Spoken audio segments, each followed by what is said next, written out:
Welcome to Whose Turn Is It Anyway, a board gaming podcast all about our gaming group and of course the board games that we play. I'm Becky, your current first player, and this is the last of my batch of episodes until the next cycle at least. I'm joined today by Adrian. Hello. And Tambo. Hello. To talk about games that change the hobby. But before we get into the thick of it, how are we all doing? I'm okay, thank you. Good. You've been on annual leave, haven't you? Yes, I have. So Just a nice week off. Down nice. Play lots of games. Fantastic. I say lots of games. We play quite a few. Yeah.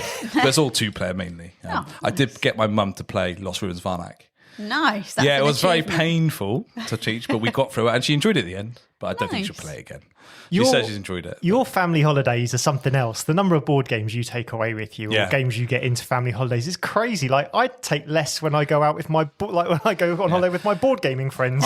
I do count myself very lucky. My family do love, like my niece, my nephew, my brother-in-law, my brother. They love board games, so I'm actually quite lucky in that sense. It always astonishes me whenever you post up a picture or tell us about all the games you've played. And I think that's a lot for a family holiday to get in. Yeah. How about you, Adrian? Sounds good. How are you doing? I'm doing all right. Good. Jolly Also good. got a little bit of holiday coming up, and just been getting stuff done around the house. Nice. It's always nice. Nice. I've got no holiday coming up until December. Ah. Sad at times, but there we go. It's not that many weeks, not many sleeps till Christmas. Ugh. God. Oh, Christmas, but I humbug. know, isn't it just miserable? I don't want to see that nonsense in the shops. Well, this is going to be a nice upbeat episode, isn't it? No, I like Christmas, just not in September.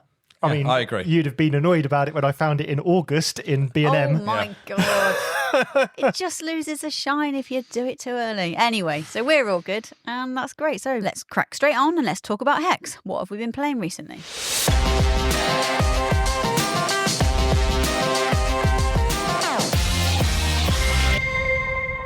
Adrian, tell us what you've been playing. I have been playing... I really struggle to pronounce this. Like all the T games, or a lot of the T games, they seem to pick lovely names that you can't pronounce, and that's Tianxia.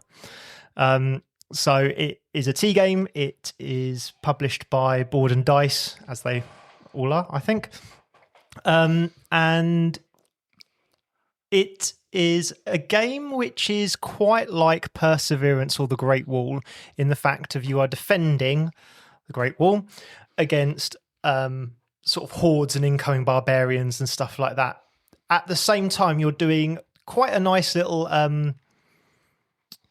typical sort of Euro game thing. So each area has a couple of places which have buildings in them, and those buildings, the first time you go there, you'll get a little one-off bonus, but they either give you, like, when you put one of your workers there, and you have to pay money to do that, you'll get like either an ongoing ability. So now, I don't know, going to like putting a person at a building will cost you one less coin or wood or whatever it was that you had to spend. I forget which resource it was.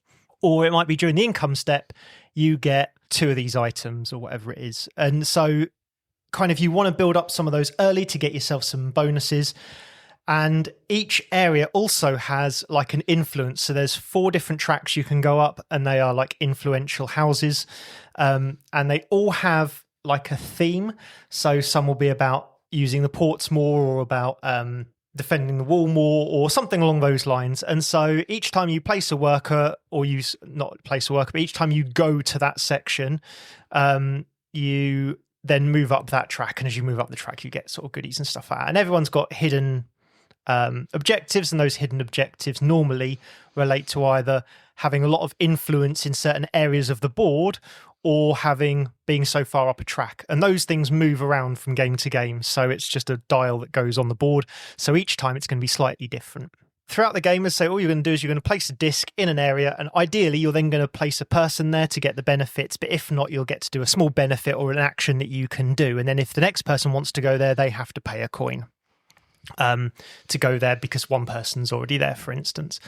So that's I think that's the crux of it. What you then also have is a couple of other bits. So you've only got 3, I think it is, of these discs, and they're your actions.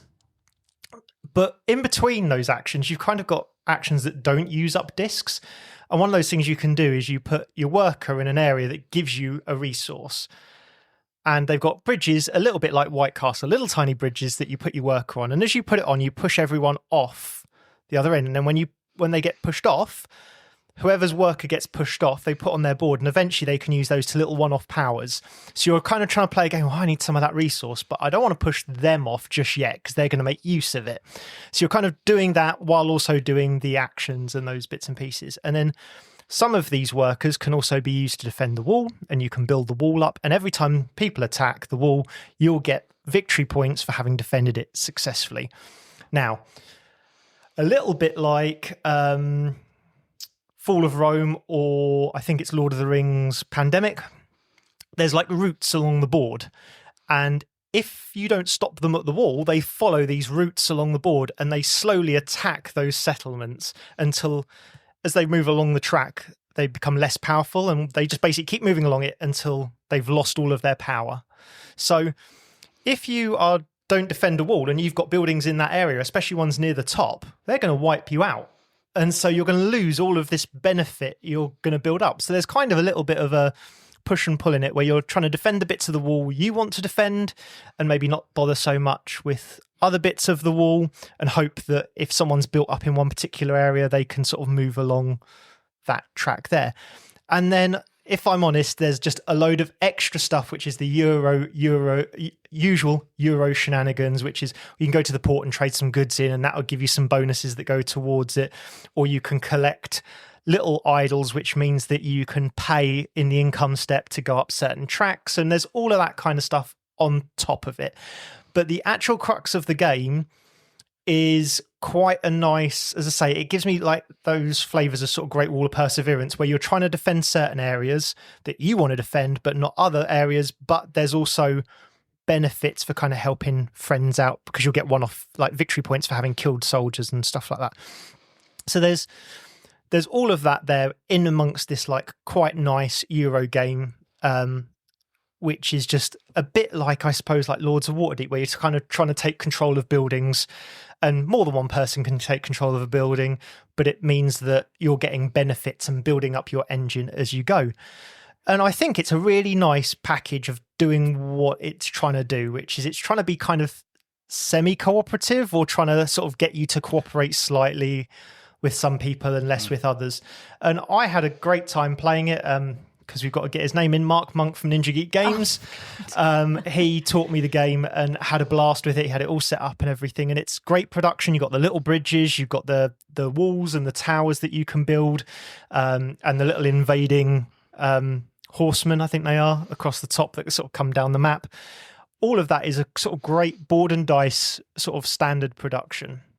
My one, and I think it really is my only gripe, is a gripe that I'm finding more and more, is that to play two players, there has to be a bot. Right. To fill in that third player. So like Dune Imperium, like Furnace, I think I talked about a few other games as well, but none come to mind right now. You have to play a bit of a bot. And it always draws me away from the game. Like, I want to be playing, if it's not a two-player game, like, my biggest thing is I wish they would advertise that it's 3-player, 2-player with a bot or something like that. Yeah. Because if I'd bought it, I would probably sell it, because like half my game's 2-player. So maybe not quite half, but close to a 2-player. And therefore you kind of go, well, it doesn't fit in my collection. It doesn't kind of work in that sense. And there is a little bit of how you work out victory points at the wall is a little finicky, but it wasn't too much.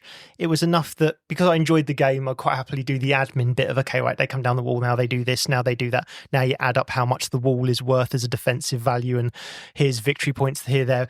It's a little bit sort of as like a spreadsheet, a little bit of a calculator. Okay, I've got to go through these steps. But actually it was fine because you only do it a handful of times. And it fits nicely into the Euro game. As I say, my biggest grumble, and if it's not a problem for you, then I think you're going to like it even more for it, is that 2-player with a bot just takes away a little bit from the experience from me. But no, otherwise had a great time. I am demoing it soon, and looking forward to demoing it, because I want to see what it's like at more player count. Yeah. Nice. Oh, very nice. Sounds good. Sounds a lot like Perseverance. Yeah. Is it quicker, or was it about the same? Sort of Perseverance episode 1, yeah, at least. Episode 1. Yeah, with the walls and dinosaurs. Yeah, it's quicker. Yeah. I think it's tough because I've played Perseverance episode 1 at 4-player. Yeah, then obviously and the other one at 2-player. So it was a lot quicker, but I think they would be about the same time, maybe slightly shorter for Tianxia compared to Perseverance. I think they're good fun. You've got to do a kind of a co-op system. You've got to work together, but then you don't have to, if just let that wall go or let. So what you're saying is you can stab people in the back. Sort of, yeah. And I like that in a like a Euro game. It's very clever. I think that's a clever thing. And there is a little bit in that because you can build walls, which are of course permanent structures, so they don't collapse the walls when they go through it. It's permanent. So I was building up permanent defenses where I had buildings that I wanted to protect. And then if there was like a building or something like that, I'd put some troops on it. And if the troops are there, they get you XP points for how heavily defended you have the wall. And then if they die, I think it is, they give you XP points as well for an honourable death or something. So there is sort of, but they're temporary pretty much, because once the hordes have gone through them, that's it, they're gone. They come back to your little supply. So there is that little bit of, you can put up the permanent defences where you want to keep going, and you can kind of almost lull people into a false sense of security by putting a few people down. They die, but actually that horde is probably going to come back a second time before the end of the game. If they've not built up walls there, they'll get wrecked at the end because the hordes just get tougher and tougher as the game goes on.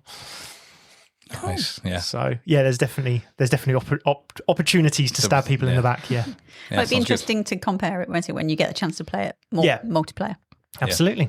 Nice. T, how about you? Okay, so my big game I've been playing at the moment is the new Nemesis Retaliation, which I backed. Yeah, I've been waiting ages. Well, I'm waiting ages. I've been waiting as long as everyone else, but it feels like ages. It feels ages. So, is it good? Yes. It's one of my favourite games at the moment. Is it better than Nemesis 1? Yes, I would say. Okay. Yeah. And I'll tell you why and the differences now. But don't get me wrong, comparing both of them, I still play. They're both different kind of games. So I'd be quite happy to play both still. But I think Retaliation just edges it differently, and I'll explain why in a sec. So Retaliation, you're kind of more built up as Marines in this one. You've got more weaponry, so it's a bit more going on that sense. So you're exploring a facility, okay, and you don't know what the facility. You haven't got the blueprint, so you don't know what the facility is and where the corridors go or what the rooms are. So you go in a kind of blind, basically. So it's different kind of actions in this. I won't go through them all because it'll take a while, but it's the same. It's the same as the first Nemesis. You spend a card to do an action at your 5-handed cards, same thing. And a room costs 2 cards and all that, but there's a few more different kind of actions. So the first one, if you move and you explore, now this is one of the best mechanics of the game. This is what makes it, is the corridor mechanic. So when you explore, you choose which corridor you go off at the beginning, and then you draw an exploration card, and it'll tell you what room to put on, and then it'll tell you what the corridors go off the room. So it's always different. Every time you play this game, the map is completely different. And it also makes it really, really unique in that sense, I think. So that's a good thing on that. You've got 2 different kind of combats in this, which makes it more interesting as well. You've got corridor combat, or you've got in the room combat. Okay, in Nemesis, the first one, it was always an absolute bitch to kill an alien because you draw the cards for the health. But this one is also, if you're in the corridor, it seems they're going to be easy to kill because they've only got 1 health. So, and you have a special burst dice, which is called. It's a purple dice, and you think, well, this is going to be easy. If you roll off 4, you're going to kill 4 in the corridor, easy. But if you actually look at the dice, there's 3 1s on it. So it's 50-50 chance to roll a 1, and there's 2 2s and a 4. So it's not as fun as it seems, but it's still more fun because you are killing things more in this game. But there's also a lot more models and stuff going on the board than there is in the first one. So yeah, that's that. But the room combat, when you only let 1 bug in a room from a corridor at a time. Doesn't mean there's only ever going to be 1 at a time in the room, but at the point of movement, if there's 4 aliens in the corridor adjacent to you and it tells you to move in, you're only going to get 1. Which you think, oh, that's good. But they're actually harder to kill. So in this one, when you spend a card to do a shoot action in the room, you basically have to put 1 health on it, and you always hit. So that's good as well. You're always hitting, you're always doing 1 damage, but then you've got to roll the equal or less than the health of the bug, and you kill it. So there's always a crit hit, which is obviously like a 1 on the dice. And you think, oh, that's good, but it's again, the dice isn't designed not to be a bit punishing. Yeah. So, I mean, there's one in the room, it's interesting in that mechanic sense. I mean, that is that typical AVP or sort of alien feel, isn't it? Is if you can set up at the end of a corridor and just spray a minigun down it, you feel like you're taking tons of them out, sort of thing. And every game, every film has sort of had that. Inside rooms, they kind of get in the vents, or they kind of shoot around the room, and so it makes them a lot more difficult, doesn't it? And so it's really, that is really giving you that feel of that it's easier to mow them down when they're in a long corridor. Bunched up, yeah. No, that's definitely right. And you got a thing called when you do your ammo. And it's not so punishing, like always in the first Nemesis, you ran out of bloody ammo. This one's not so bad. You got a little ammo token. And if you ever do a burst fire into a corridor, you have to flip it, and you always spend it's like spending 1 ammo, but you're flipping your token, and you're always spending ammo to do it, but you're doing a lot of damage, right? And you're killing a few things. But when you're in a room, you don't spend ammo in the room. Well, you do kind of, but you roll the dice, and on the dice there's a little ammo symbol. And if you roll that, that's what makes you spend your ammo. Yeah. So if you don't roll that, you're going to keep going and going and going. So you're not spending your ammo so bad, and there's more ammo available. Yeah, there's a few other games that I just can't think of them off the top of my head. I'm sure I've played other games where if they've got a little ammo symbol or something, or a jam symbol, maybe they jam or something. Yeah. I'm sure there's a few games I've played like that where they've got it on the dice. Yeah, exactly. So it's good that they've picked that up because I quite like that. That makes it much more fun. It doesn't feel so punishing, but it is still punishing. You always roll for noise in this. In the first one, if you move with someone, you don't roll noise if you move into a adjacent room with someone. Yeah. This one, you always roll for noise. Again, you can have 3 different encounters now. You've got the room encounter, you've got the bag development, and you've got the corridor encounter. So if you roll for noise, and on the dice again, annoying, you've actually got an encounter symbol, which means you're drawn from the bag if you roll that symbol. Right. In the room, which means you're going to get a bad guy. Yeah. So it is quite punishing moving for noise. You think it's good, but when you roll the corridor noise, it's not so much, because on the corridors, there's always different numbers on them now. So like you used to roll, when you put a 3 down, you put a noise token on a 3 corridor. But when you're drawing different corridors from the random tray you're drawing, they've all got different numbers on them. So your corridor could have all 3s around it. Oh no. That's cool. Or you have 1 on 2 or things. So that is really cool. So that makes it interesting. And you can secure a corridor in this one, so you can actually flip the corridor over, get rid of the noise, and it comes to 0. So you'll never roll for noise so then again. It can't activate again. But that's very hard to do and very rare, but you can do that. Which, that's also very good. There's also a different one in the first one. When the first alien turned up, you have to choose your objective, because on the something you had a sort of a joint objective and a bit of a bastard. You still got that objective, in this. This one's a bit different. You've got a task objective, which everyone sees the one task on the board. Okay. And that is called the task objective. So if you've got that guy and you want to do it, everyone, you've got to make sure that's complete before you sleep, get off the ship, or get off the escape shuttle. Okay. But the other one's obviously the dicky one. Okay, same sort of thing. Someone's got to die or whatever it is. Yeah. Get some eggs, whatever it has to be. But the good thing about this, you can actually don't have to choose an objective in this. You can keep them both in your hand to the end of the game. Oh, nice. So then at the end, you can choose which one you want to do. But if you do choose an objective during the game, the first person does it gets to draw 3 action cards. So it gives you an incentive to choose a thing, and then that person will get to draw 3 action cards. Then this little token will move down, and then the second person, whoever wants to choose, gets to draw another 2 action cards, and it goes down. So it gives you an incentive to choose one if you want to, but it gives you more cards at the time if you're in a sticky situation. So that's quite cool. I like that part of it as well. Nice. I have really enjoyed my games of Nemesis that I've ever had. They become a story, don't they? Because you're enacting. It's like you say, a film. I've not seen Alien or Alien versus Predator or any of those things because, quite frankly, it's kind of what we've done. So we've done Alien. Was it Alien 3 that was kind of like Lockdown, where it was in the underground, like the prison-y base sort of thing? Or I felt it was a bit more like the Doom film with Rock Johnson, if I'm honest. But yeah, I think this is definitely the Aliens with the corridors, and they're big and lots. And then this one's AVP. It's like that. It's that. It's that feel. You don't know what you're going into this tunnel area, and and so I played it solo or cooperative fully, which is quite good. You put a couple of tasks down, and you put a task down per player you play it co-op with, and you got to complete a task. If you want to make it harder, you can put an extra task down, which makes it, I find it easier. As in a couple of 2-player like co-op is actually quite easy, but single player co-op is absolutely a nightmare because you're not exploring so fast. So in this game, you got to explore, but you got to. Yeah, there's no oxygen in A, B, or C sections, so you start off and you're taking oxygen all the time unless you get life support going. So there's all this stuff going on, which, it's great fun. What would you say is the perfect player count, do you think? Oh, it was definitely, at the moment, I've only played it 4-player max at the moment, so I haven't played it 5. 4 is definitely way fun, because you explore more quickly, but you also get more noise and the more stuff's going on. Yeah. And it's either goes one way when, this is actually really easy, and then you're going, okay, otherwise it's just, it gets really dicky, and you're having such a bad time.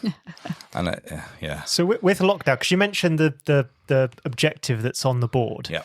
Now, my big gripe with lockdown, and the reason why I didn't enjoy that one, was that quite often there was the signal that you had to send. Yeah. And if you didn't or whatever, then you could basically complete the game, and it would be like, oh, but you're dead actually because you didn't send a signal or whatever it was. Is that like that? Yeah. Okay. So. Again, that is there is a thing called you got to get the data token, which is kind of similar to go escape the ship with it. But again, you don't have to choose that one objective, do you? Right, okay. You can go out and leave with 2 objectives in your hand, and if you don't do it, you might do the other one, right? So Fine. you do have so that it does option. get around it a little bit. It does get around it a little bit. Before it was just like, oh, you haven't sent the signal, you're dead. That's it. But also, sending the signal did nothing, did it? It was just sending the signal. This one, the data token, you can use the bot from another room, because there is a robot in this, which is cool, by the way. Oh, nice. Robot, which is always random. There's 6 different robots, and you draw a robot card at the beginning of the game. You don't see what it is unless someone goes into the Hypertorium and reveals it. So you don't know if it could be an attack bot, I don't know, exploration bot, some stuff like that, a medical bot, but you don't know what it's going to be. I just had an image of like Doctor Who's little canine robot like following you around. I don't know why. Sorry. So there's the bot in it, which is cool. But there's also, I got the 2 extra characters, which is like a sniper and a drone person with a drone who explores new rooms with a drone, which is quite cool. And you can blow up the drone to kill everything in the room, but it's a one-off basically. Yeah. But that's quite cool. There's all different stuff going on. So you said that there's a clear winner here with this newer one. Yeah. Why is that? What's particular? It's the exploration part, I think, with the corridors. It's the fact that the map is different every time. That's what's really, I'm really finding that fascinating at the moment. Nice. Yeah. I played it with the Neo Flesh race as well, which is the back. What's that called? When you back something. The stretch goal. Stretch goal. That's it. Yeah, the Neo Flesh, and that's even more fun because each bad guy has an ability on a card, and they do the extra stuff.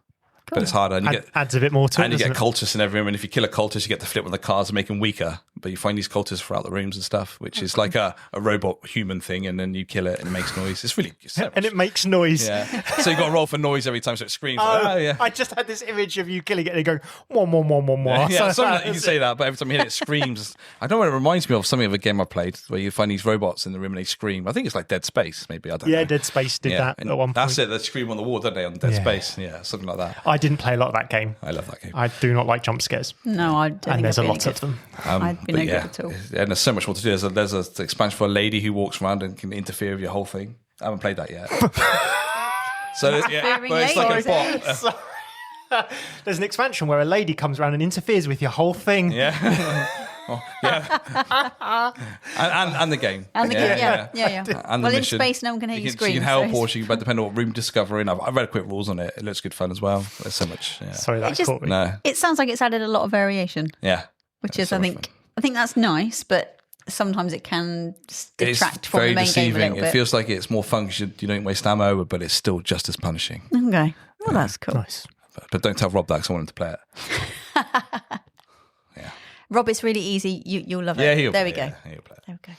He loves a co-op. He does. Yeah, I said we'll play it fully co-op. We said we'll play it fully co-op, Rob. He's like, yeah, okay. That'll convince him. He'll be fine with that. Becky, what about you? So we all went to Rob's house the other day and played lots of different games. You did? Actually, we did, yeah. So I played Power Vacuum, finally. At last. Yeah, so that's a game I picked up the last UKGE. It's by Keen Bean Studio, and it's a nice little trick-taking game where if you win, you can either keep one of the played cards, so you can like curate a better hand for next time, or you can take a power token to your little stash area. You're all given like an alliance card at the start of the round, which has got a picture of 2 different factions on it. So like red and yellow, say, or green and brown or something. And they're the factions that you want to have the most and least power at the end of the round. So you're kind of sort of hedging your bets over what you think is going to win. Yeah. You then take turns in typical trick-taking sort of style. One person starting and then everyone else has to follow suit if you can, or trump. And there's a various couple of different ways to do that. And if you're the lowest numbered card in the trick, you get to tinker with the power meter rondelle thing in the middle, which transfers a power token from one of the factions to the other. And then you get to switch around the sort of wires, which control which 2 factions you can interfere with the next person. So you total up your points at the end of each round. So that's like the stash of the amount of tricks you've won. And then the scores for having your alliances win or lose. And you get more points if you don't declare your alliances, but then you have to have the correct. You can sort of tip the card up either way. So you can say red's the most, yellow's the least, or if it looks like it's going the other way, you can turn your card around. That's fine. Or you can declare it early, in which case you get less points, but you don't have to have both ends correct. So if you're not going to declare what your allegiance is, you have to have it both perfect. So white has to be the most, red has to be the least, or whatever your card says. But if you declare early, you can turn it a particular way round, and then you only have to get one correct. So either red having the most or yellow having the least. And you do get double points if you get both of them. So it's a really interesting sort of, do I declare early and sort of hedge my bets, but then everyone knows what I'm going for. So they might try and, botch my plans. The funny thing is that every 10 points that you get, you build a chunk of a statue, which is basically a statue of yourself. And the first one to get the last bit on, which is the head, is the winner. So it's just first to 40, but it's an interesting little scoring mechanic. Like each chunk of your statue is 10 points. I like that. I just had really good fun with that. I thought it was a nice little, very simple trick taking. I mean, like style your own statue with all the different pieces. You do, yeah. So the sort of thing is basically there's lots of kitchen appliances which are sort of anthropomorphic personifications of a kettle or whatever. It looks like a robot with a kettle head or a phone head or whatever, and they're basically taking power from everywhere else and sucking the power from everyone around them, which is, I don't know. It's cool. I liked it. We saw it, I think, at Essen the year before, and I assumed it was done by the same guys that did Cogs and Commissars, which has a very similar red robot-y look. Yeah, and that is like that's a sort of a like a Exploding Kittens style game almost, where it's a take that game.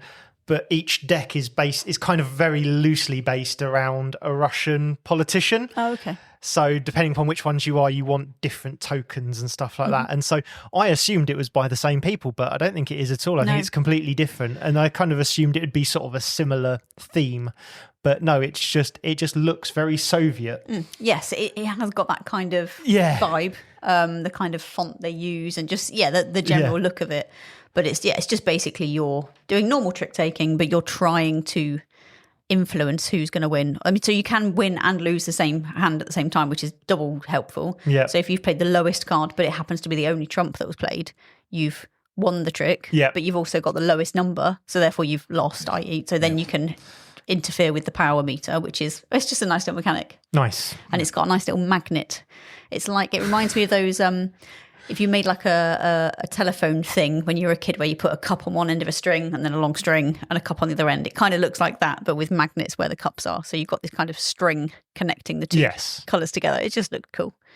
So it seems to add because there's quite a few games where you're obviously hidden allegiances and you're trying to give power to one of them and all that. There's a few games out like that. But that seems like it's also, as you say, it's adding trick taking on top of it, but it's also sort of adding a bit of a toyification of that with the little strings and magnets. And a couple of times, if you can, like, for example, the game that we played, I could see T moving power from one colour to another. Now, I had both of those colours in my hand. I was like, I reckon he's trying to get red the most. So it makes sense for me to keep my red the most as well. Yeah. And then I'm not going to be in sort of, not competition, but we're not going to be acting against each other, which is quite useful. Yeah, so as I say, it's reminding me a lot of Secrets. I don't know if you ever played Secrets, which was KGB versus CIA, and then there was a hippie group in there as well. Okay. And that was similar things where it's like, if you take this person, like you can trade two people's allegiances because we're all playing like secret spy games and all that kind of stuff.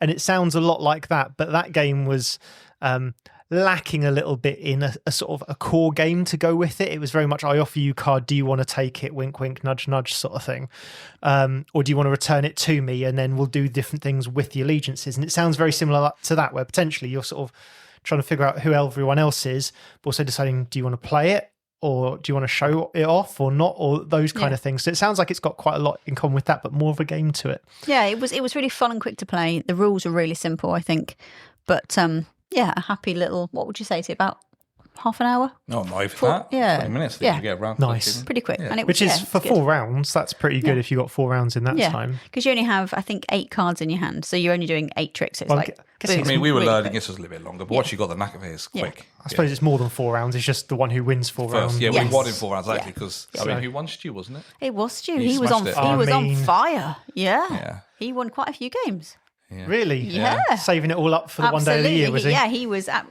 Stu, listener friend of the podcast. Did you hear that burn? Take that. Yeah, because he won Cubitos, didn't he? He did, yeah. He was. And then he won that. Only 2 games. He won that and Cubitos. That's pretty much on fire in my opinion. That's more than Stu normally wins. Oh, Stu.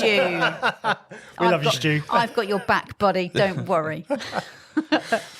Anyway. I think that's enough of poor Hexy stuff. Yeah, ruining Stu's reputation. He won't mind. Yeah, there's not much to ruin, is there? Double burn after burn after burn. What's that? You can smell it's Stu on fire.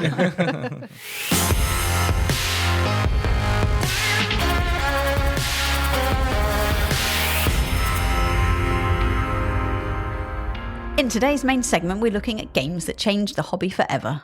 What does that mean exactly? So we're looking at it through the sort of lens of games that redefined what designers thought were possible, maybe. Games that introduced new mechanics that everyone copied. Games that pulled new people into the fold. And games that made us poor but happy. Because who doesn't like a game that they now feel indebted to play every single time because they spent 450 quid on a Kickstarter? So what do you think of when you think of games that changed the hobby forever? What's our... Mainly for me, I would have said I'm not mechanics. I think for me, I think changed games or progressed games as well. I think that's been probably the thing that has grown since those, Mancala super early games, getting more complex kind of structures in how we're playing. So I think things like, say, Catan. So that was one of those games that has changed the hobby forever. Yep. Most people have heard of it. Is it a gateway game? Yes, I guess it could be. Yeah, it can. It normally is, I think. But you're trading, you're using modular boards, there's no dice in combat, so there's lots of different things that perhaps you don't normally think of. Well, traditionally people might not have thought of as particular games because there's no dice, There is dice. Well, not in the same way. It's not combat. It's just resource generation through the dice, isn't it? You're not kind of deciding how. I'm thinking of more like a D&D. So you're sort of saying this has got this power, this has got this, but it's not in that kind of same way. So I think that really kind of opened up. Yeah, and it's got I think it's probably one of the earlier ones where I felt the limited resources thing. So you only get so many of the small buildings. So it means you've got to upgrade to the like the big castle towers. At some points, you kind of got to work around that, and that's something that I think has now become more of a thing since. And of course, you've got kind of route blocking and route building and stuff like that, which you then see in Ticket to Ride, which is another big game that I think has influenced a lot of the industry as well. So yeah, I think Catan is a good shout as being a bit of a big game. It got an early-ish app for it so you could play it on your phone. I didn't realise it was 1995. Yep. That's such a long time ago from a... Back when it was Settlers of Catan. Yeah, but it still sells millions. Yeah. It's still going strong, which is just mad, isn't it? If you think of any other kind of... There's loads of variations of how you can play it. So I got into the habit of playing with an app which creates a better bell curve of... Because you're rolling 2 dice, obviously the 7's the most common. If you're rolling those dice, especially at the ends, it can just be, you could just roll loads of 2s. Whereas if you use an app or a deck of cards, you can standardize that bell curve, and that's sort of become more of a thing as well, where people have decks of things which even out across time and stuff like that. So there's all these things that, again, that wasn't in the base game, but that's something that became known for, like in Catan, you could do that. And I think that's influenced some of the industry as well. Yeah, I think perhaps it's made people think about, like you say, the probability of stuff, and actually think about how is this game played. And I think that's part of either being good at a game and learning a game well, isn't it? Sort of realising those kind of, I don't want to call them cheats, but those sort of sneaky ways of actually this is the most common thing, so I'm just going to hedge my bets on that. So it teaches you basic probability, doesn't it? Yeah. Which is that a 7 is the most common on 2d6 and then everything out from that gets less common. So if you can get a good set of resources, teaching you how to play Catan, if you can get a good set of resources with good numbers around them, it's an easy choice to do that. So yeah, anyway, this is slightly off topic. But Catan with Adrian, this is all your top tips. Says me, who's played the game one single time. Yeah, me too. I haven't played that off. So once. I played it loads on the app. I played it a few times in person, but I prefer to play it with the app or a deck. And most of my gaming group don't. They like to roll the dice. I think Catan was one of the first games I played when I joined this group, I think. Oh, okay. And I played a couple of times, I think, max. And then there was so much other stuff to play. We never got to it again. There's loads out there, isn't there? So. But it's interesting that people still choose that one as like an introduction. I'm not saying as a gateway to lure people in, but this is what a board game can be if you've never seen that kind of thing. Yeah, it's we talked about it on the live podcast recently. I think, that you've got the likes of Carcassonne, Catan, Ticket to Ride. When people now talk about hobby board games, it's what they think of. Yeah. Or what they'll tell you. Oh, so you play, and it's quite often it's one of those 3, Carcassonne, Catan, or Ticket to Ride. And that tells you how much those sort of 3 games have influenced industry, media, and people's brain space generally. Perception of what board games are. I think with Ticket to Ride, it's really simple. Where as soon as you get around the fact that you've got red trains, that doesn't mean you can only go on the red routes, because that's everybody's immediate. Oh, so I'm red, so I go on here. No, you just happen to be red. Don't worry about it. I think as soon as people get over that, it's so instinctive. It's just it's very basic set collection and route planning, but inside those basic rules is a lot of things that players can learn. And so I think that's because it's, as you say, like entry level from a rules point of view, because it is that, but actually it's got a bit of meanness and it's got a bit of like other things that, going and getting more objectives and stuff like that. There's a certain flow to that game, which means that people naturally have honed to it and it's sold really well because of it. I mean, it helps it's got like 1,000 expansions, but but actually I own 999 of those expansions. Not quite. I own lots of those expansions. Do I play the expansions? No. Do I still play the original Ticket to Ride? Occasionally I play Europe, but I still pick the main normal one, the regular Ticket to Ride. So I wonder why. I don't know, do you think they release expansions just for, well, I don't want to say easy money grab, but it makes it kind of, you can buy the Ticket to Ride for your area or your favourite holiday destination or whatever. But I imagine people don't play them very often. Or do they? I don't know. I know people who use quite a few of the maps. I think Europe is now the best-selling one. I mean, I've only ever played Europe, I think. Yeah, I think I played the original with you guys once, but Europe's the because it's less mean. As a game, I think that's proved more popular. Generally. Maybe. So, do we think if Catan came out today, would it be a hit? Not at the price point they have it at. Okay. How much is it now? Like 60 quid. Wow. It's up there because it's wooden components and nice thick chunky, so they've not like scaled back, but I'm pretty sure it's 60 quid, and that's just for 1 to 4 players. Then you have to buy 6-player expansions. But do you think it's like a video game always holds its price because of its name? Now it's in the industry. They can charge that, and I think they can get away with price it. Because of that. I think if they brought it out now, they would have to make certain sacrifices. It would probably be a print and play or something like that maybe. Instead, maybe. But do you think it would still be such a popular type of game? Or is it too simplistic now compared to what's out there? Oh, we've still got games like that in the industry that come out kind of not necessarily exactly like it. We've got similar games that come out most years that route planning, resource kind of do well. Anything that's kind of a bit of area, like not area control, but that sort of, competing over resources and very simple bits and pieces like that. Yeah, games still come out like that, but they're more streamlined, less luck quite often, or various different bits and pieces. So I think it would survive. It would absolutely not have the name it has now. Because it paved the way. I wonder what games wouldn't exist if Catan had never been a thing. Loads. Probably. Yeah. It's been kind of... the way I think about that game is it's one of those kind of branches on the tree of... Not Tree of Life, but Tree of Games, and it's very near the trunk. If you took that one little game out, you lose a whole kind of section, It's a good analogy because if you think about... I'm going to talk about this in a little bit, but if you think about board games in general, quite often the ones that sort of came out in the 90s, early noughties, that kind of era, you can see where they got their inspiration from quite clearly, or at least can understand where they drew it from, etc. And then the closer we've got to modern day, it's harder. It's like they've all interwoven, and so you can't often see where people got their inspiration for every single bit from, like you could sometimes before.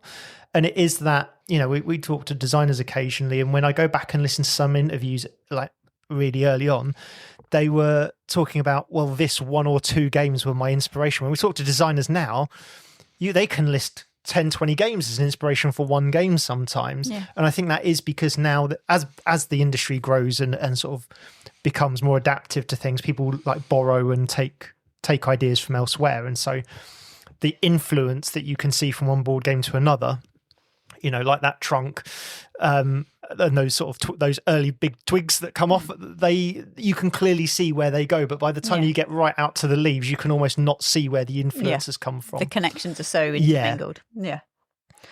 So going on to mechanics then. So games that brought in new mechanics that had never been seen. So I know Dominion is a really common one. Yep. Personally haven't played it, so I can't say much about it. But that one invented deck building. Yeah, it did, yeah. Which is a really simple sort of mechanic, but how many of our games now have deck building as a really main part. So, my favourite being, say, Clank Catacombs and Lost Ruins of Arnak. Yeah. But they use other stuff as well. Yeah, sure. And that's the difference, isn't it? So Dominion was a pure, it's considered a pure deck builder, whereas quite often, like even things like Dune Imperium or Lost Runes or any of those kind of games, what they're doing is they're taking that part and applying a small part of it. It's, if you think back to Dominion, there was like 10 decks out, I think. I can't think how many there would have been. There's about 8 or 10 decks out that you keep buying cards from. And it's like a limited number of those kind of cards that you can buy from, but there's like a lot that you can buy deep. So there's like 10 versions of every card. And so the puzzle was in working out which cards comboed well and at different price points, because you get different amounts of money in your hand, a bit like the sort of Harry Potter board game or what's the new one? Avatar, Last Airbender one. You'd have different amounts of coin in your hand. So you had to kind of work out what combos worked well for how many coins you'd have in your hand. And then that was it. You were off. That was the whole game, was working out that combo.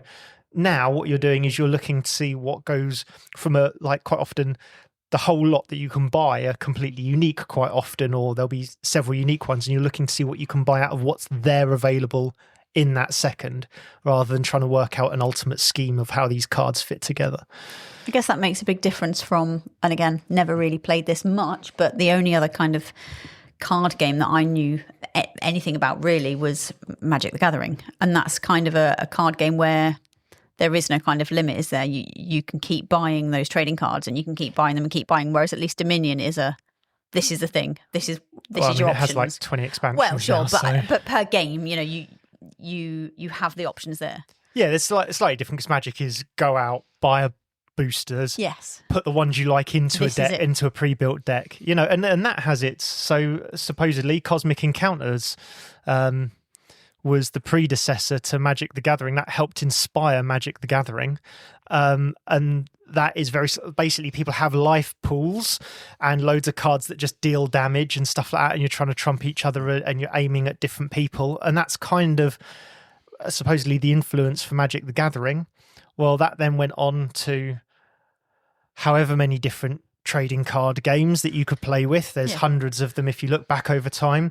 And there's various different, you've got battlers like Ashes and stuff like that. That's been born out of all of this kind of stuff, as well as even some extent Seven Wonders. So one of the formats, and this isn't the only time drafting's ever been used, but one of the Magic the Gathering formats is drafting. So you take your deck, your booster pack that you open, you take the card out you want, which is normally the rare one to start with, and you pass the rest to the left, and then slowly over time you're going to build a deck that you play with. Well, Seven Wonders or any other sort of drafting game, you are having a card of 7 hands, you pick the one you want, you either play it or put it into your hand for later, and you pass the rest around.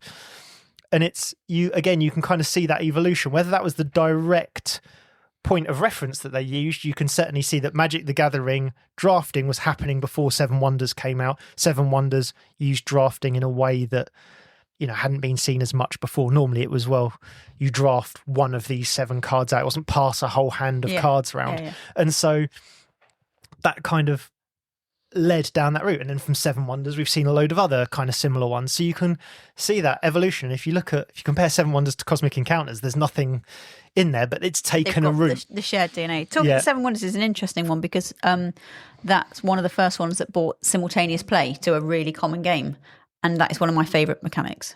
I love the idea that you're all doing, I know drafting is all, you are taking your turns, but you're doing something all together, all at the same time. You've not got to sit there for 45 minutes waiting for someone to take their turn. And I really like that as a game mechanic. I think it's certainly more prevalent in the industry as simultaneous. Anything to reduce that sort of downtime between turns has proved generally popular, whether or not it's micro actions or follow actions, or whether it is simultaneous actions. That's definitely come quite a way over the last few years. And again, I think there is influences in there. Like Lacerda games now all have a follow action or something quite often you can do between other people's turns. Not all of them, but a good portion of them now have that in as well. And so again, you can kind of see things, I like that. That's got no downtime in it. I'll borrow that mechanic for my game, sort of thing. And therefore it's in that you've got that progression as time's gone on. Yeah. Do you play Seven Wonders much too? I like Seven Wonders. I play that one much. I was just thinking about the deck building mechanics. Not deck building, is it? The one where you've already bought a pre-deck and you can buy different pre-decks. What's that mechanic? Oh, it's like Star Wars has got one, and not the deck builder one, the other one. Well, if you're talking about specifically FFG, then they call it a living card game. Yeah, living card game. But there are other games where you can buy predetermined decks. Yeah, and if you buy a specific deck with really change rare them cards. up. Yeah. Yeah. I mean, that could have changed the board game for a lot of people, I think. So every time I go like expos, they're like heaving. There's queues coming out of them to demo with them and stuff like that for some people. I mean, you've got, off the top of my head, you've got, what was the... I don't know. I wouldn't know what the first one would be. I mean... What was the one that you bought a whole deck? I can't think of the name of it. Keyforge. You bought a whole deck. That's what I was trying to think of, Keyforge. That's what I got introduced first to a deck building game here in this game group. Was Keyforge. So you've got things like that. So you've got things like Ashes or even like Imperial Settlers, where it's here's a pre-built deck. However, when you get a bit more used to it, you can shuffle and change in and out new cards. Obviously, you've got Marvel Champions. All of those clearly draw a level of inspiration from those typical trading card games. Yeah, I wouldn't know what the first one ever came out, to be honest, to change it. But again, I think Magic was the one that I knew about. Like I say, I didn't play it, but various boyfriends have, and see the cards forever, and you just think, oh, God, I'm just sick of seeing green mana all around the house. I mean, it was a license to print money in the sort of 2000s-ish. Sure. I know that game sustained many a board game shop or sort of nerd shop or whatever you want to call it, because it was just a license to print money at one point. Not so much these days, but it will still keep a few companies aloft. That game. And is it gambling? It kind of is, isn't it? It's pushing the edge of collecting. It's giving you that sort of a bit of FOMO and a bit of endorphin rush when you get the card you want or something like that. It's definitely doing something like that. So I'm glad that there's not as many in our gaming group that have this kind of buy another thing. I mean, we're bad enough with expansions, aren't we? We don't need booster packs every 2 minutes to make a better deck. You buy singles now. That's true, I suppose. Things like, I know I'm not going to mention my favourite game because I mention it every time, so I'm not going to mention that. So things like... What's gone? No, I'm not going to do it. What's your favourite game? Well, I'm going to talk about Terraforming Mars. That's not your favourite game. No, I'm not doing it. I feel like that kind of brought engine building into a massive mainstream. Most people have heard of that game, I think. And it was in games much earlier than that as well. I think what that did was really push the engine building and kind of tableau building. It's not quite, but it pushed it into a more mainstream audience again. So it was building on, even you can look back at games like much earlier than that and sort of go, I can see. So if I think about Kingsburg was 2010, so it was a straight 6 years before.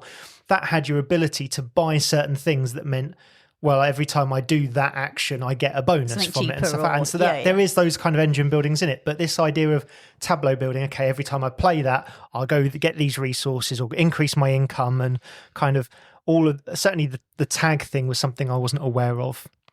And so you can definitely sort of see the progression there from previous games. I wonder if there were any games before that with tags on in the same sort of way. It's kind of it's not quite set collection, is it? But it's a sort of awareness of a set. I mean, if you want to think about it, really, Magic the Gathering, again, definitely had it in, because it'd be like all vampires get +1/+1. And so while it's not a tag as such, it is a keyword. Yes. And there are other games, again, I know war games and stuff like that, all tanks get this, that was out before it. So it's just taking that and adapting it to a more Euro game feel. But those kind of things have definitely been out there again beforehand. It really is hard to find like the origins, the OG, whatever, of a lot of them where they didn't take inspiration from. Do we think all those games still hold up now? Loads of them do. I think even I will admit that Terraforming Mars can sometimes just take a bit too long. Adrian thinks it takes far too long. Yes, it says. But I know that me and Tia are firmly on the Terraforming Mars bandwagon here. Too long. That's fine.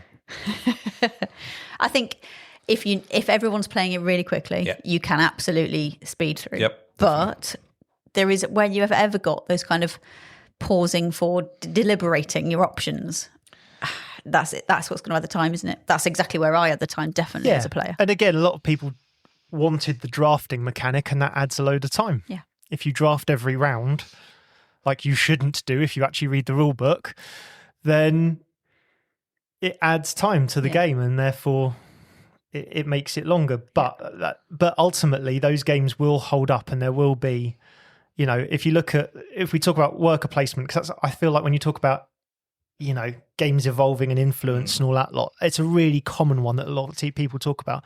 So Kingdom is the granddaddy by all accounts of that. I've not played it, but it had some of that in it.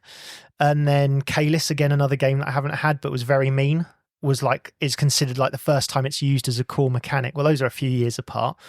And then it sort of skips forward a few years and you get towards almost like 2010s, and then you get Agricola, still played massively. You've got Kingsburg. Well, that's been reprinted like 5 times. That's still playable. That's dice placement really rather than worker placement, but it's still there. Using a dice as a token, isn't it? You had Pillars of the Earth based off a book that doesn't quite stand up anymore, and I think had its heyday a little bit, but that kind of came around at sort of a similar time. And you've got Stone Age. Well, that's still considered a really entry-level worker placement. And then you so that's 2010 and 2011. Then 2012 is when Lords of Waterdeep comes out. So you have gone, like Kingdom was like 90s, early 90s, I think. And then Caelus was a little bit later. And then suddenly you get 2010 and bam, bam, bam, bam, bam. Loads of games that come out. It's clearly like worker placement is clearly the new thing that everyone's putting in. Yeah.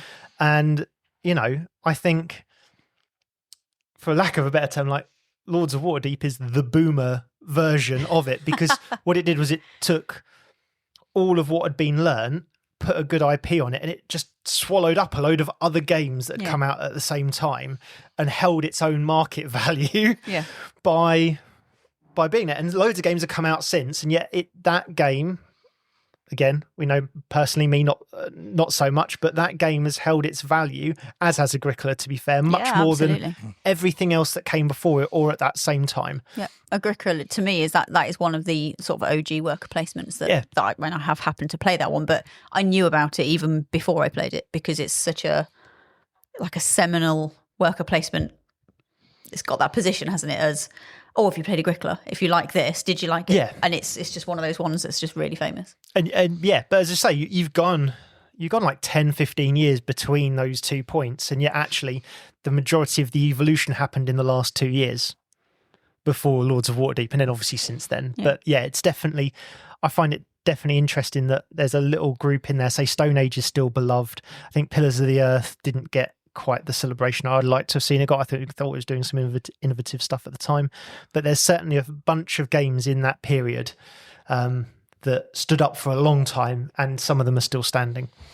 How about the story-driven and legacy narrative kind of things? It seems like that's a really popular, I don't want to say trope, but that idea of having a game and having it be like it brought out like campaign games. So Pandemic Legacy being probably one that Adrian's most familiar with. I've not played Pandemic Legacy, but it's got that kind of, it's almost like you're setting yourself up for, I don't know, 5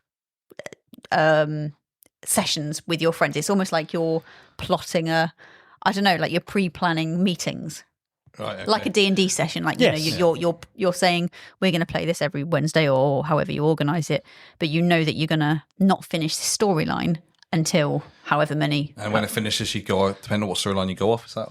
But you can do. Yeah, some of them I think I've always been put off because of the penny pinching nature of myself and buying things like games, because I feel like I know that's a bit of a yes. You just went and spent loads on various different games, but that's not the point.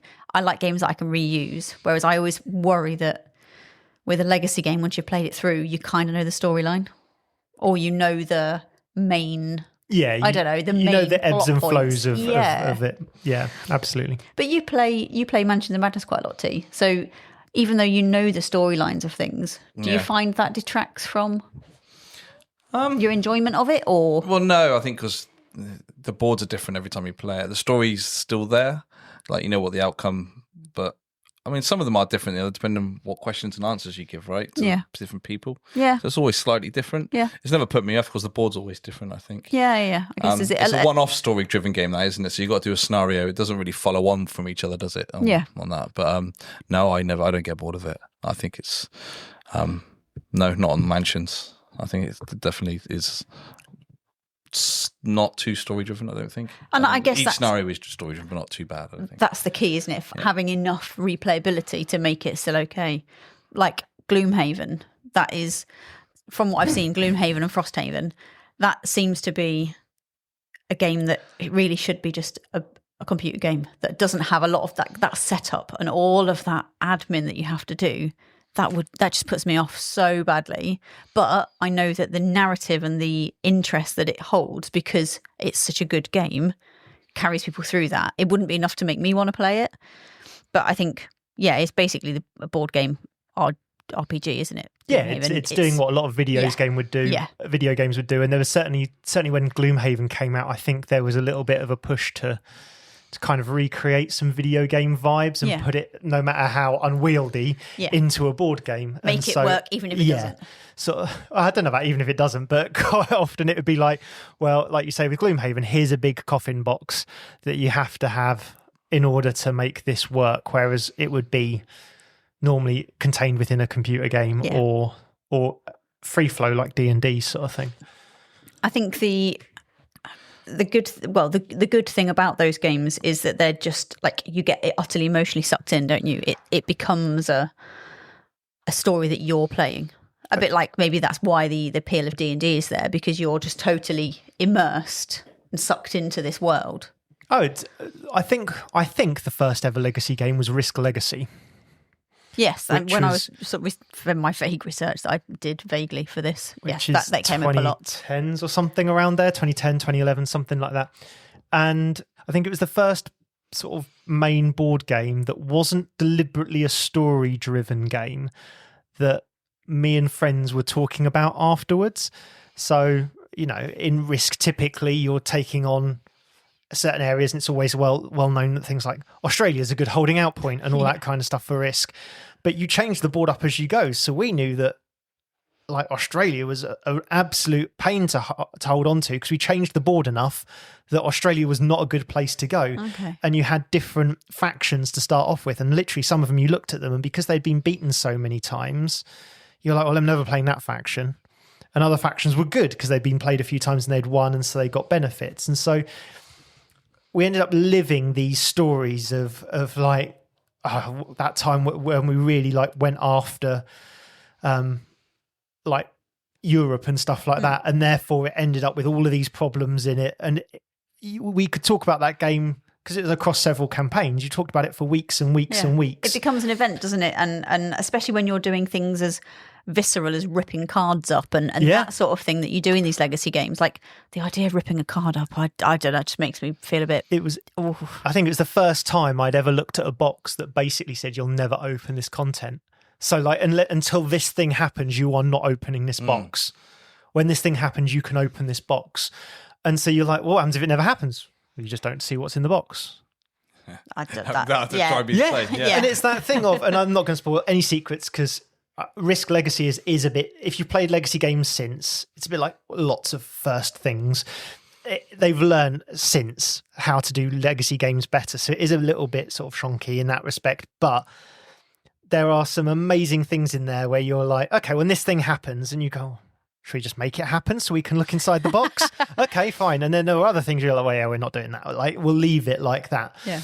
And so if you wanted to, and probably as you should, you'd never look inside that box, and I don't think unless you wanted to manage play it again. You could go and buy another copy of it and replay it. I think I'd have to look in the box if I played it all the way through and didn't find out what was in it. Like we did, but potentially you could play it that way and then replay it again a year later with a different group or whatever. And it was unique at the time, and it was it felt like forever till another legacy game came out. Again, it felt like a lot longer for people suddenly go, oh, I want that. And now you see, maybe not necessarily legacy games, but you see chaptered games a lot more and stuff like that. Yeah. The time frame that I've got here is Pandemic Regular was 2008 and Pandemic Legacy was 2015. So that is quite a few years in the making before a legacy version came along. Yeah, but as I say, if you think of, I'm sure Risk Legacy was 2011. So that is 4 years, which is still quite a while between them. But you can tell that kicked off. And I remember that selling really well at my friend's board game sort of shop.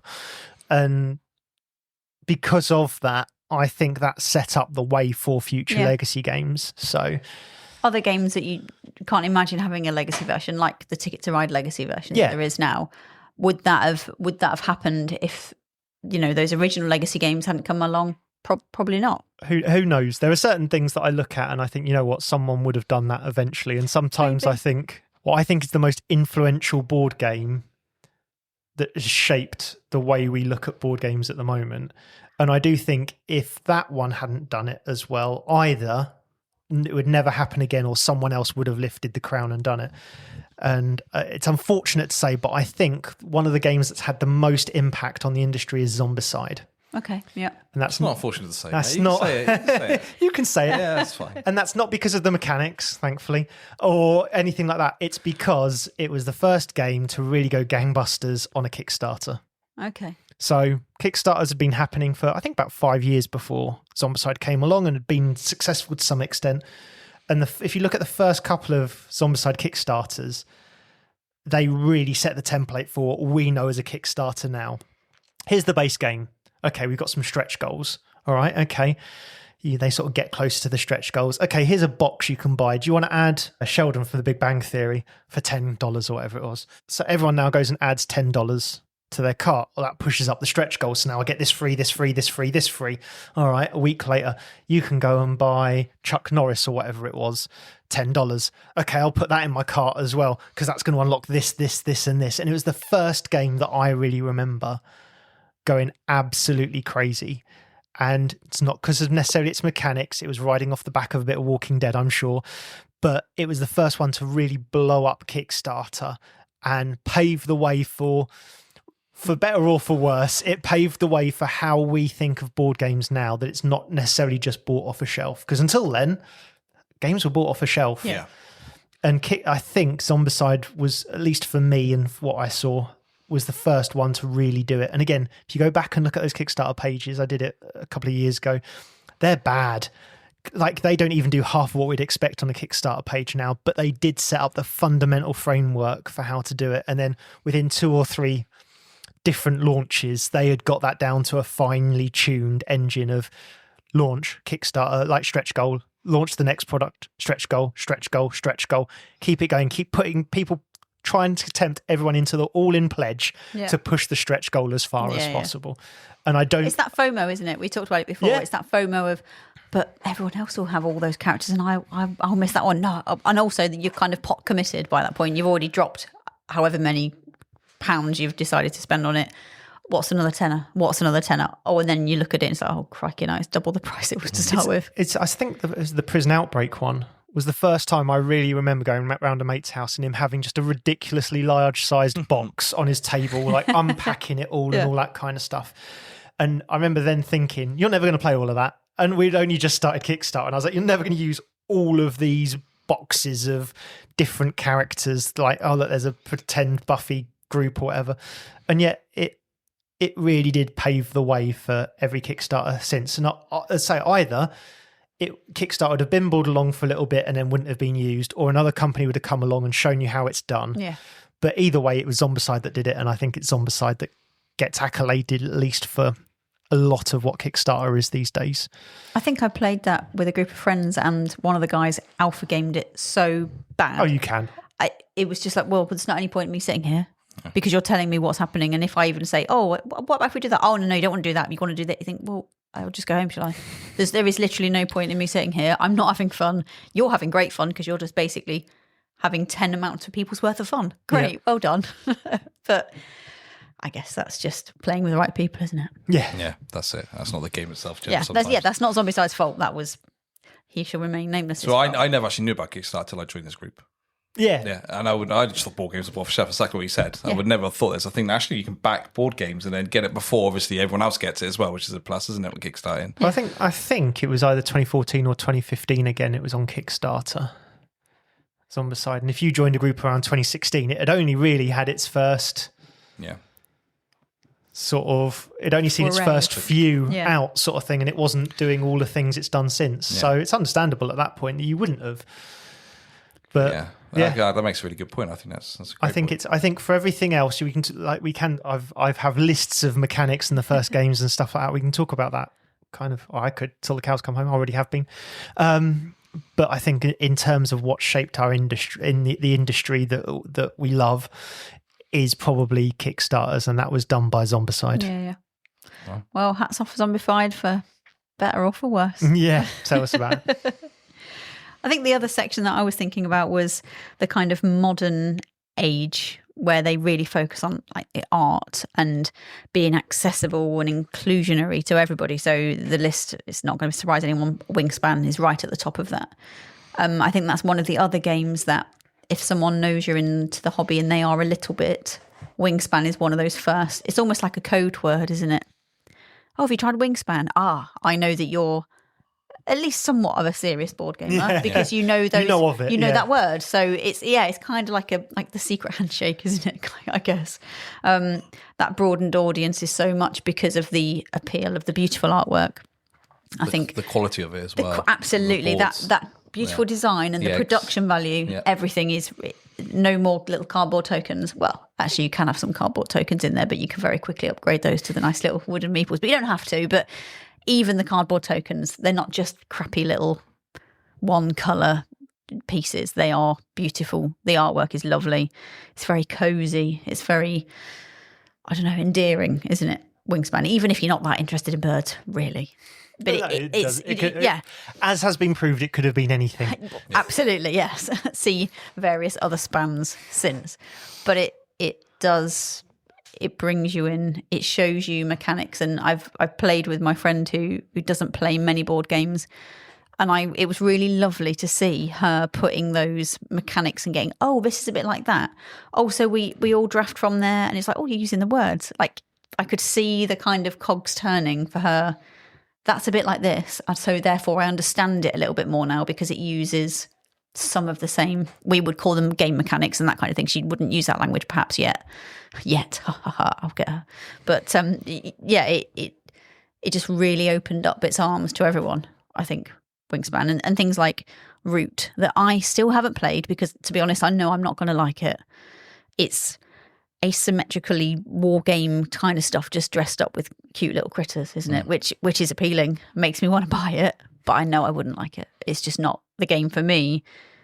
But you could easily lure someone in, like if you can tell that, say, your child likes that kind of, not conflict, but war game kind of a things. You think, oh, well, actually this looks a bit more appealing than little toy soldiers, perhaps. But maybe it doesn't. But that might be a bit more appealing to you. So I think that's really open. It's trying to be accessible, isn't it? It's trying to I don't want to say lure people in like it's some kind of dodgy.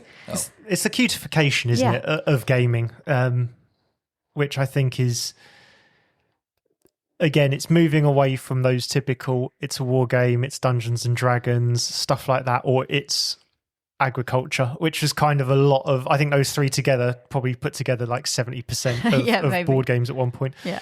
And it's kind of enticing people with, look, this isn't your standard affair, this is other things. You know, you look at it now, we've got games about flower collection and printing press and stamp collecting and all those kind of hobbies that people might have, or interests, as say birds and dinosaurs and all those kind of things that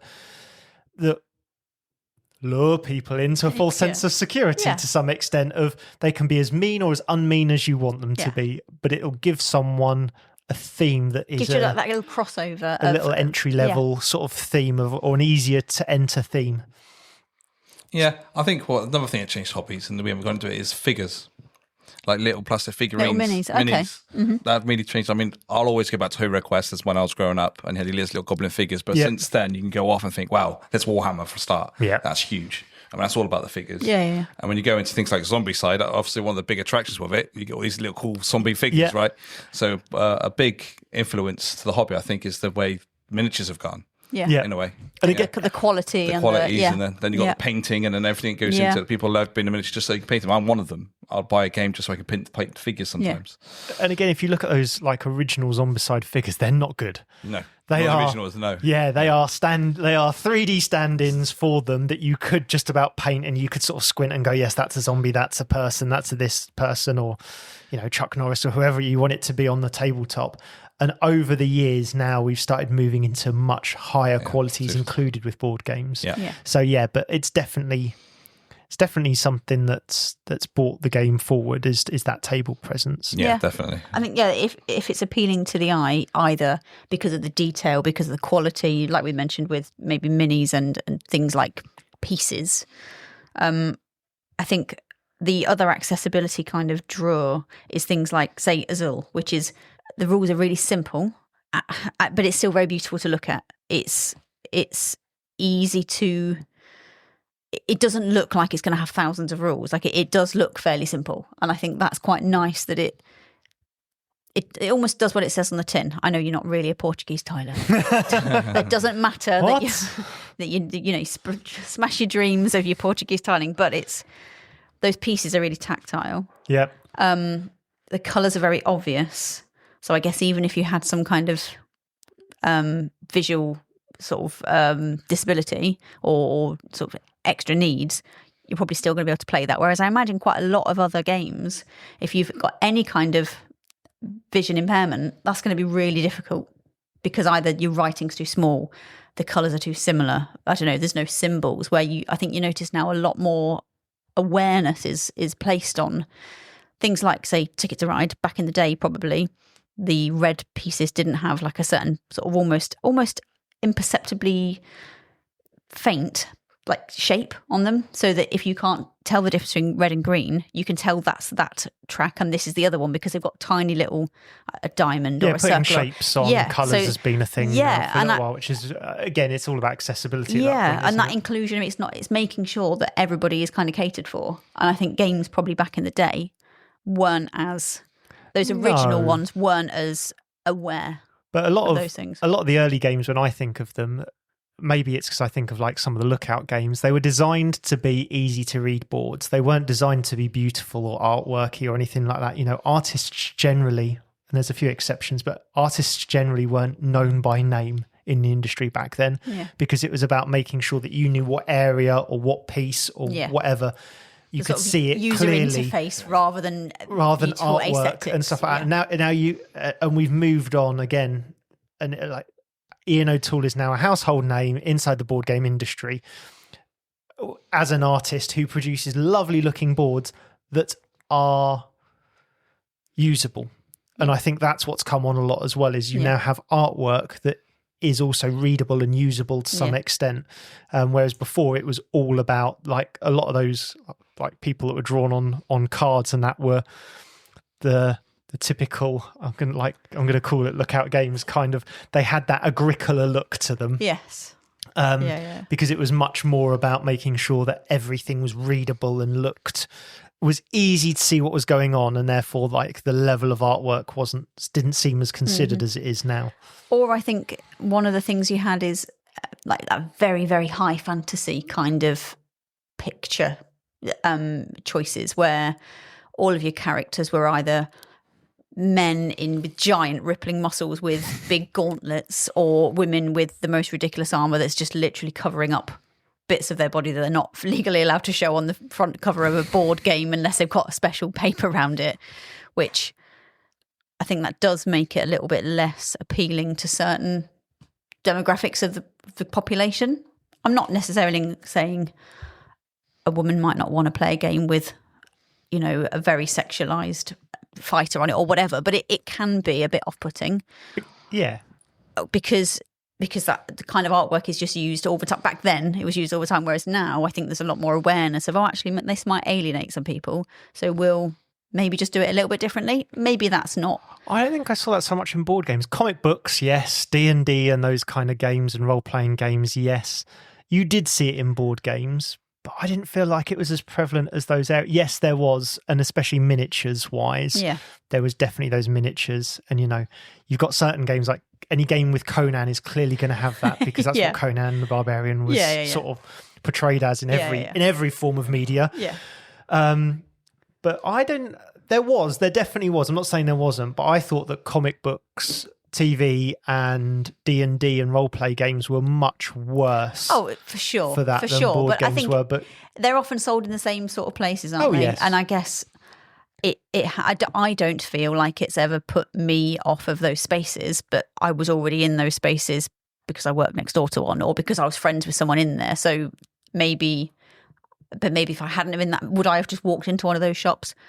Maybe not. I don't know. It's hard for me to say whether it would have affected whether I would be comfortable in those spaces. But I think now a lot more thought is put into things like, has this kind of has it at least got options, even if there is the option to be very low key dressed? Then absolutely. At least there's also the option for someone who's not that. Yeah, as a. And I think that's just a general kind of description of media nowadays, anyway, isn't it? For lots of different people's opinions on this, but I think there is definitely a thought about, is this being inclusive to everybody? Yes, which definitely is going to make more people attracted to it potentially, isn't it? Yes. If you're just looking at a pure accountant bean counter thing, saying, do I want this game to appeal to the most people who's going to buy it? Yeah, I suppose you do. If you're only cutting out 5% of your audience, well, you're probably going to sell more games, aren't you? Don't know. I'm not a marketer for that very reason, because I don't know. But I think it's good that it is art and the presentation of things, like you were saying, T, about the production of the pieces, the quality. That's really thought about now, isn't it? Yeah. Again, I think it's all based on the Kickstarter stuff. You sell Kickstarters by putting miniatures in it, by putting upgraded components and stuff like that. And that has driven all board game prices up, or a lot of them up, because they want to make sure that they grab that audience, because table presence, especially now we've got lots of expos, table presence is key. Yeah. And so, I'm just as prone to it as other people. If the board game looks flat, or where the pieces look a bit generic-y, you walk past it quite often. Yeah. But and this is Adrian Dry Beige Euro. Oh yeah, I love it. But even every now and again, you'll be like, I don't know if that quite ticks all the boxes, of at least looking good, or a half decent production quality. The bar has been raised, hasn't it, by Kickstarters? Yes. The bar has been raised, so now everybody else has to kind of fall in line with that, at least to a degree, or have options. Like we were talking about, I can't think what the name of the game is, something of Rome, and then it was reissued as Foundations of Rome, and then Foundations of Metropolis. Yes, that. So yes, if you want those absolute, amazing miniatures of buildings, you can do it that way. Yeah, it just costs you 3 times as much and takes up 3 times as much of space, sort of thing. So but that might be, that might be what you want. Yeah. And I don't think many games will be able to get away with doing literally a crap half-ass version of cardboard bits or really swanky bits, but at least they're thinking about that now. Yep. Which is surely better for us, as a customer, for having options. I think for me, one bit we sort of haven't talked about, but I think has been a big influence into the entry of board games, is the party game. So Dixit was probably for me the original one, where it's sort of loosey-goosey over it. It's kind of, what do you feel? What do you interpret from this image?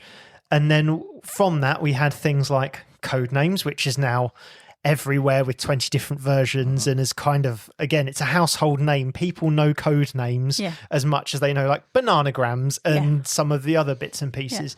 And then for better or worse, we had games like Cards Against Humanity and Secret Hitler, and those kind of games which became household names. Now, the last two there, Cards Against Humanity and Secret Hitler, got there by being edgy. Yes.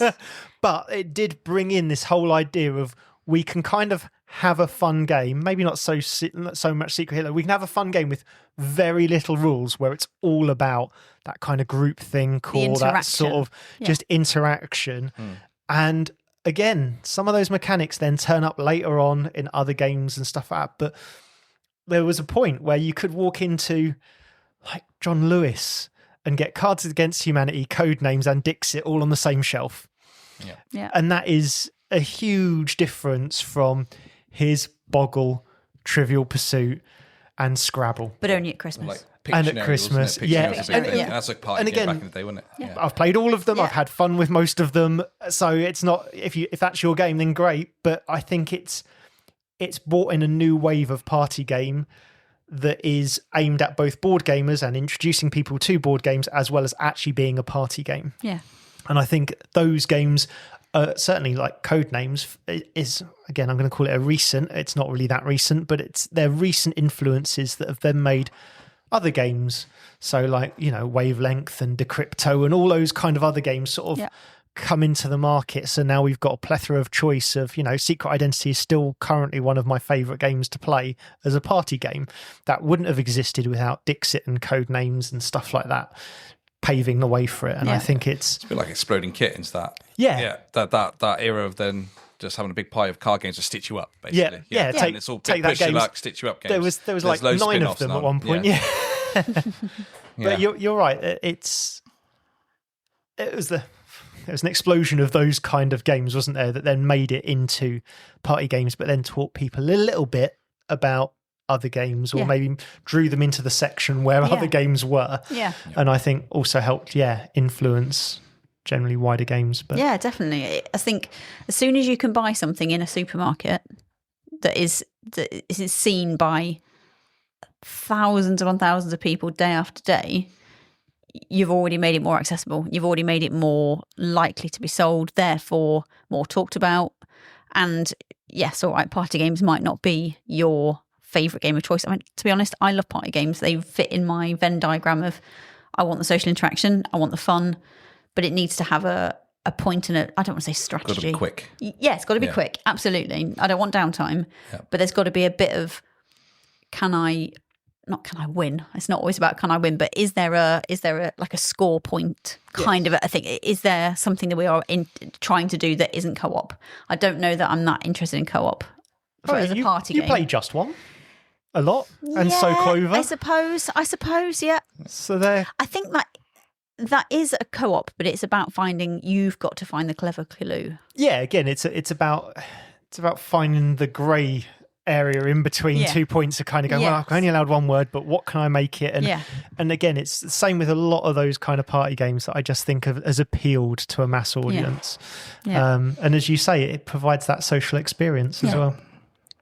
And hopefully they realise, games are not just the ones we play at Christmas that we've mentioned lots of times. Yeah. There are other things out there. I'll have a little bit of a dabble in there, and then turns out they're 5 Kickstarters deep and they've bought Trove Chest of Too Many Bones before they know where they are. Yeah.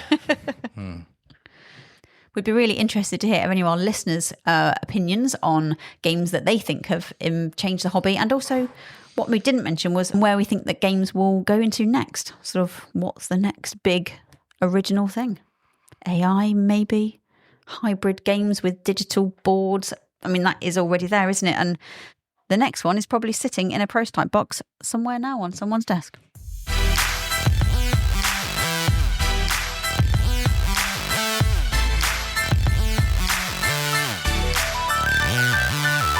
So our next section is Connect 4. This is where we take 4 random cards from a deck that Adrian has carefully curated, which has all sorts of gaming-related words as types of mechanics, components and genres and things, and we try to think of a game that can fit as many of the selected words as possible. Our randomly selected words this time are abstract, combat, deck or bag building, and horror. Oh, blimey. That's a bit of a tricksy one. So, I mean, there's one that we've talked about this episode that does 3 of them, which is Nemesis, because it's a horror game with combat. And while you're not deck bag building, you're building up a bag with monsters in it. So you are curating a bag That is true. So there's 3 of them. I'm really struggling how we're going to get... When you've got abstract and combat in there, or abstract and horror, that's really... I think getting 3 is going to be tough. Getting 4 is going to be tough, but got 3 at least. So come on, guys. Well, I've got another 3. So Clank Catacombs has got combat, it's got horror, and it's got deck building. Nice. There's not a lot abstract about it. No. No. I can't think of any more. I mean, if you want... Arkham Horror comes into the combat, horror and deck building. But that can't be abstract. Yeah. I would say a lot of war games are combat and abstract. And horror of war. Come on. I'm not pulling a Becky. Maybe I can pull this extra one in for no apparent reason. But there's a lot of, like, if you think about Command and Colours and any sort of hex combat game, even chess is really combat and abstract. So there's plenty of abstract combat games. I can't think of one that's necessarily got deck and bag building. No. What's the Wonderland Wars? I haven't played Which is it's the Alice in Wonderland, and I believe that's a bag builder with combat in it, and it's a relatively abstract game. I don't know enough about it, but I'm going to tentatively put that out there as another option. And people can correct me when it turns out I'm actually wrong. We'd be really keen to hear from any of you guys if you managed to get another variation of the 3, or in fact the golden hind of the 4, please, if you can find it. So we're looking for combat, horror, abstract, and deck or bag building.